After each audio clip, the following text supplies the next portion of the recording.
Se trata de explicar en los próximos 12-15 minutos la iniciativa para demostrar tecnologías o avanzar en la demostración de tecnologías de calcium looping, ¿no? De carbonatación calcinación.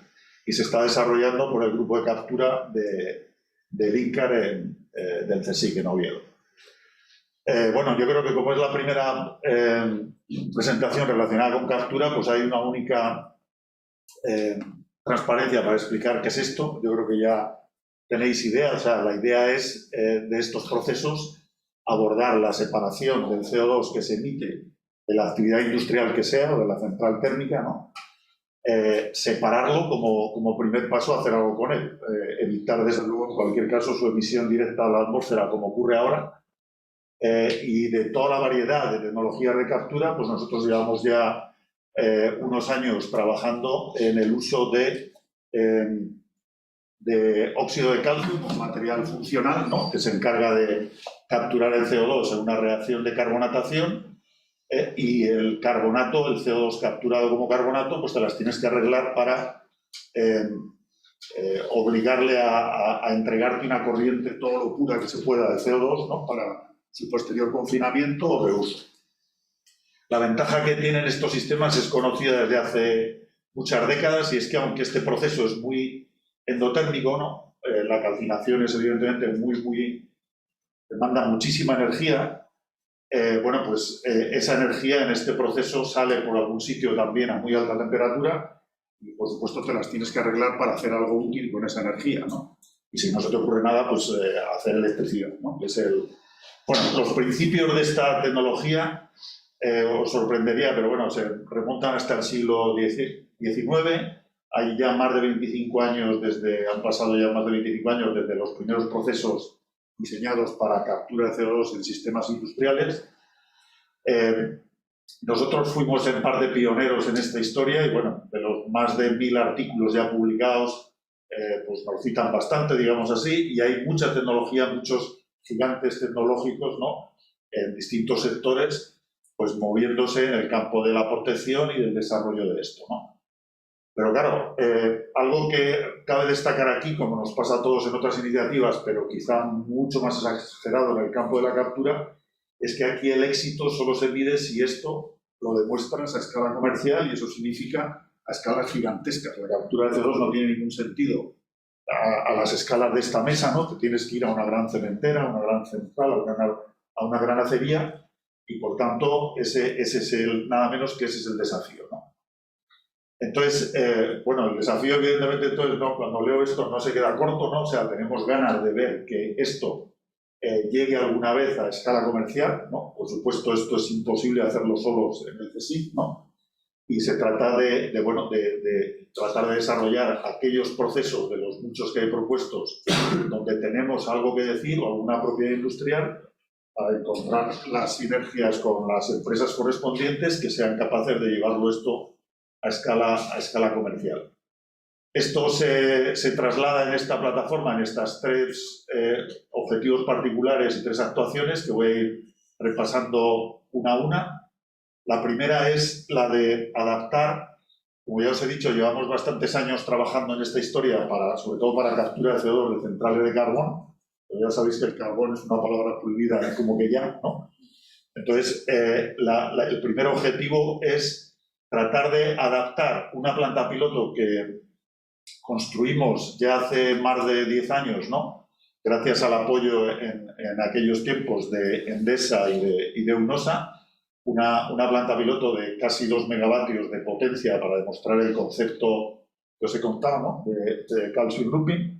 Llegamos a un acuerdo en el 2015 con el gigante, la empresa número 1 en el mundo de tecnología de lecho fluido circulante, ¿no? Para desarrollar esto conjuntamente.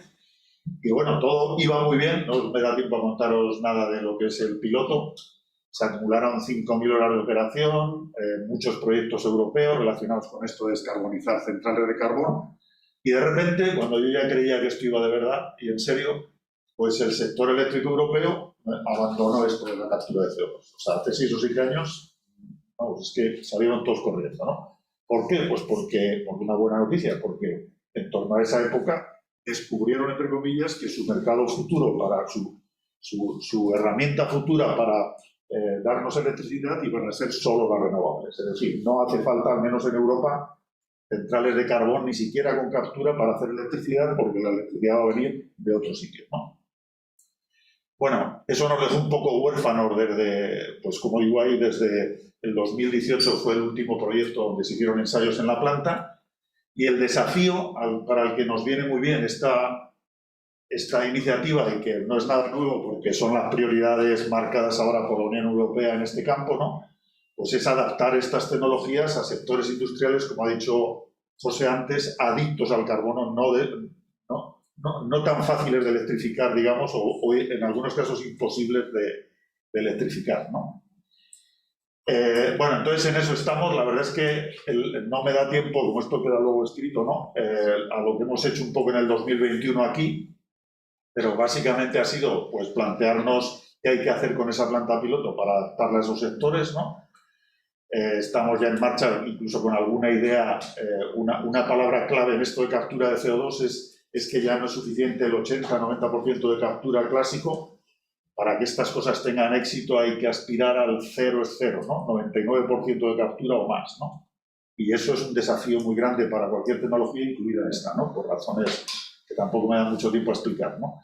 Hemos hablado mucho con el sector industrial afectado por estas posibles acciones, ¿no? La verdad es que los socios, se me ha olvidado decir, copropietarios del piloto, UNOSA y Endesa, facilitan todo, ¿no? Aunque Endesa haya dicho no va a participar en la propuesta. Y bueno, al fin, lo que resumo aquí, lo que hemos concluido, o sea, la situación final en la que estamos hoy, para reactivar todos los acuerdos con Foster Wheeler, que ahora los han comprado, Sumitomo, aunque siguen siendo principalmente activos desde Finlandia, desde Europa, ¿no? Pues es presentar una propuesta mucho más ambiciosa y de mucho más presupuesto al programa que está ahora mismo abierto en Europa para estas cosas, ¿no? Y bueno, pues las cosas van bastante bien ya en ese sentido. O sea, que esperamos tener, digamos, algo más concreto que contar en los próximos meses. Y, por supuesto, insisto, la iniciativa ha sido una herramienta utilísima ya para todo esto, ¿no? Y para hacer algunos ensayos previos y algunas adaptaciones básicas de la planta, y sobre todo para dotarnos y actualizar pues, todos los sistemas de diagnóstico y de caracterización, en fin, para mejorar todo lo que nuestras capacidades de cara al uso de esa planta para cuando esté reactivada, ¿no? Bueno, la segunda acción se refiere, como hablamos aquí, a captura de CO2 de fuentes dispersas. Esto está relacionado un poco con lo que he dicho ya antes, es decir, la captura de CO2 no va a ocurrir en grandes centrales térmicas, al menos en Europa, y es, bueno, pues un desafío tecnológico, científico de todo el mundo, plantearte su aplicación a industrias a escalas mucho más pequeñas, un par de órdenes de magnitud inferiores a lo que es el estándar de una gran central térmica o una gran acería, ¿no? Pero el concepto, daros cuenta, es, en el caso de la carbonatación-calcinación, es un poco el mismo, pero, aunque parezca trivial, esto no es nada trivial, separando lo que es la etapa de calcinación, es decir, un gran elemento donde te dedicas a hacer cal e hidróxido a temperatura cercana al ambiente, y esos materiales funcionales son los que vas a llevar a donde sea, ¿no? Transportados como sólidos, en fin, al sitio donde vas a realizar la captura para generar este carbonato que reciclas, o hay algunas propuestas, ya hay un proyecto en Australia donde este carbonatador está físicamente en un gran barco, ¿no? O sea, para transporte marítimo, ¿no? Se están planteando la captura de CO2 con estos materiales y luego, bueno, pues sencillamente dispersar el carbonato resultante en el océano, que es la acidificación, etcétera, ¿no?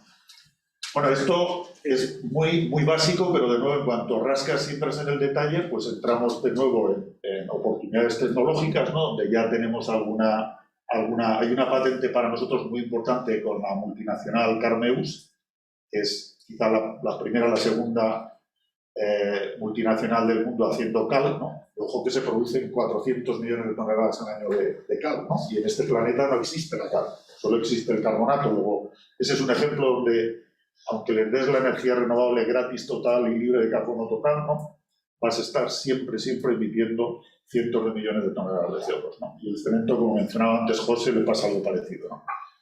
Entonces, bueno, en este sentido, hay incluso estudios ya publicados, uno nuestro, pero hay bastantes más, donde esta misma historia se aplica a la captura directa del aire.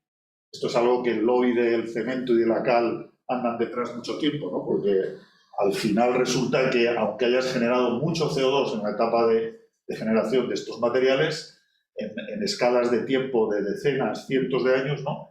Acaban absorbiendo el CO2 de la atmósfera, ¿no? Luego ellos reivindican que el balance de carbono no es tan negativo, ¿no? Como les cobran hoy, digamos, en términos de sus emisiones de CO2.